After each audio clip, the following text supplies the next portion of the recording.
Hindi na nakapagpigil ang nag-iisang Asia's phenomenal superstar na si Catherine Bernardo sa isang revelasyon na yumanig sa buong mundo ng showbiz.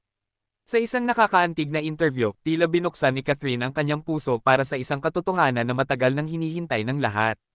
Matapos ang 11 taon ng pag-iibigan, inamin niya na si Daniel Padilla ang tanging lalaking nagparamdam sa kanya ng tunay na kahulugan ng pag-ibig sa kabila ng kanilang masakit na paghihiwalay.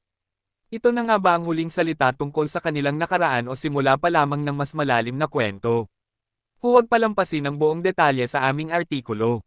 Hindi na nakapagpigil ang nag-iisang Asia's phenomenal superstar na si Catherine Bernardo sa isang revelasyon na yumanig sa buong mundo ng showbiz. Sa isang nakakaantig na interview, tila binuksan ni Catherine ang kanyang puso para sa isang katotohanan na matagal nang hinihintay ng lahat. Matapos ang 11 taon ng pag-iibigan, inamin niya na si Daniel Padilla ang tanging lalaking nagparamdam sa kanya ng tunay na kahulugan ng pag-ibig sa kabila ng kanilang masakit na paghihiwalay. Ito na nga ba ang huling salita tungkol sa kanilang nakaraan o simula pa lamang ng mas malalim na kwento? Huwag palampasin ang buong detalye sa aming artikulo. Hindi na nakapagpigil ang nag-iisang Asia's phenomenal superstar na si Catherine Bernardo sa isang revelasyon na yumanig sa buong mundo ng showbiz. Sa isang nakakaantig na interview, tila binuksan ni Catherine ang kanyang puso para sa isang katotohanan na matagal nang hinihintay ng lahat. Matapos ang 11 taon ng pag-iibigan, inamin niya na si Daniel Padilla ang tanging lalaking nagparamdam sa kanya ng tunay na kahulugan ng pag-ibig sa kabila ng kanilang masakit na paghihiwalay. Ito na nga ba ang huling salita tungkol sa kanilang nakaraan o simula pa lamang ng mas malalim na kwento? Huwag palampasin ang buong detalye sa aming artikulo. Hindi na nakapagpigil ang nag-iisang Asia's phenomenal superstar na si Catherine Bernardo sa isang revelasyon na yumanig sa buong mundo ng showbiz. Sa isang nakakaantig na interview, tila binuksan ni Catherine ang kanyang puso para sa isang katotohanan na matagal nang hinihintay ng lahat. Matapos ang 11 taon ng pag-iibigan, inamin niya na si Daniel Padilla ang tanging lalaking nagparamdam sa kanya ng tunay na kahulugan ng pag-ibig sa kabila ng kanilang masakit na paghihiwalay.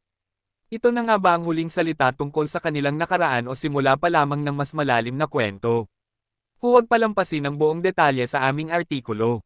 Hindi na nakapagpigil ang nag-iisang Asia's phenomenal superstar na si Catherine Bernardo sa isang revelasyon na yumanig sa buong mundo ng showbiz. Sa isang nakakaantig na interview, tila binuksan ni Catherine ang kanyang puso para sa isang katotohanan na matagal nang hinihintay ng lahat.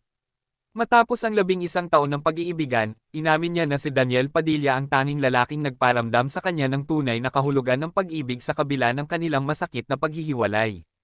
Ito na nga ba ang huling salita tungkol sa kanilang nakaraan o simula pa lamang ng mas malalim na kwento? Huwag palampasin ang buong detalye sa aming artikulo.